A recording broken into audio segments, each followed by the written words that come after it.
प्रश्नपत्र लीक को लेकिन विरोधी दल जो भाव में तांकर आचरण और उच्चारण प्रदर्शन करुछंती ये निश्चित भाव में गोटे सभ्य समाज को एवं शिक्षित समाज को व्यथित करुछि।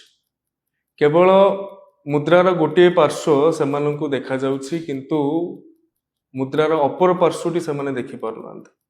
मुझे कहवा को चाहिए ये प्रश्नपत्र लीक घटना रे इंटेंशन को सबुठारु अधिक गुरुत्व प्रदान करा जाए। भारत वर्ष रे भाजपा शासनाधीन हेबा परठारु एवं ओडिशा रे मध्य भाजपा शासनाधीन हेबा परठारु प्रश्नपत्र रे केउ भली भाव रे स्वच्छता अणा जाई पारिबो सेतिपई सर्वाधिक ध्यान आम माने दैछंती।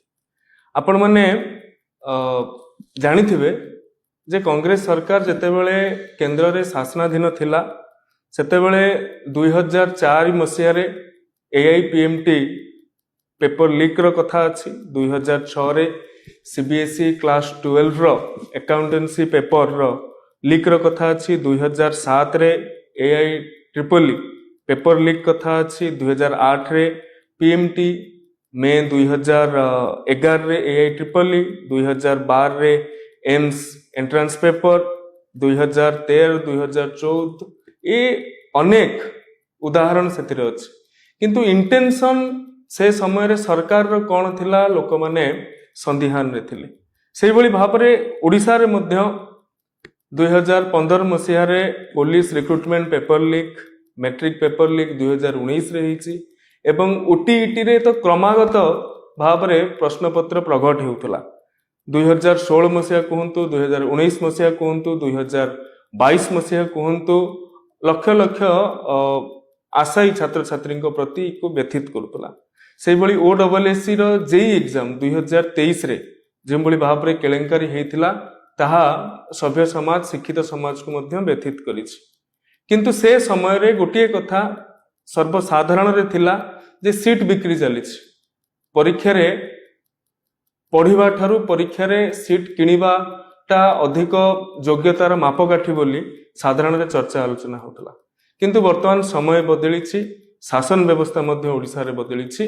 जो व्यक्ति आज गोटे एभली एक संवेदनशील व्यवस्था को राजनीतिर रुटी सेकिबार व्यवहार करुछंती तांकर नेतृत्व नेउथुबा समय रे जो भली भाव रे ये सब घटना गुड़िक घटी आसुथला एवं सेही व्यवस्था देकी ही आमे सरकार को आस्तिलु। किंतु आमर मुख्यमंत्री श्रीजुक्त मोहन माझी महोदय नेतृत्व रे जेतेबेले सरकार रे नुआ आईन अणागला विधानसभा रे प्रश्नपत्र प्रकट करने कथा को लेकी जेतेबेले आमे सब इन्स्पेक्टर एग्जाम बेले त्वरित ढंगरे आमे पदक्षेप नैथिलु एवं 100 रु अधिक व्यक्ति विशेष को कोर्ट चलाण करा जायथिला। से समय रे गोटे सरकार रो इंटेंशन सामना को आस्तला।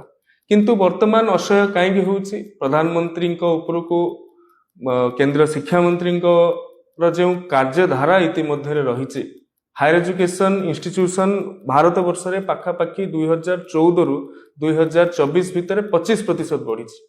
ग्रॉस एनरोलमेंट रेशियो जेतेबेले एनडीए सरकार को आसिला सेतेबेले 23% थिला, वर्तमान 30% रे आसिक पहुंचलानी। आपण आईआईटी रो कथा कहंतु, आपण एनआईटी रो कथा कहंतु, आइजर रो कथा कहंतु, आईआईएम रो कथा कहंतु, ये 10 वर्ष 2014 रु 2024 भितर 43 टी प्रीमियर इंस्टीट्यूशन नुआ खोला सरिछि।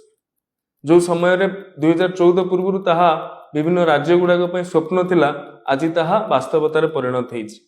तेणु किछि राजनैतिक दल वर्तमान छात्र आंदोलन को जो भाव में भ्रमित करुछंती एवं केंद्र शिक्षा मंत्री जो प्रयास रही जातीय शिक्षा नीति को लागू करिबारे पीएम श्री रो कथा कहंतु, पीएम उषा रो कथा कहंतु, निपुण भारत मिशन रो कथा कहंतु, ये सब को लागू करैला परे गोटे उपनिवेशवादी मानसिकता रे जो भाव में भारतीय शिक्षा व्यवस्था जर्जरित होउतिला सेथुरु मुक्ति मिलिछि।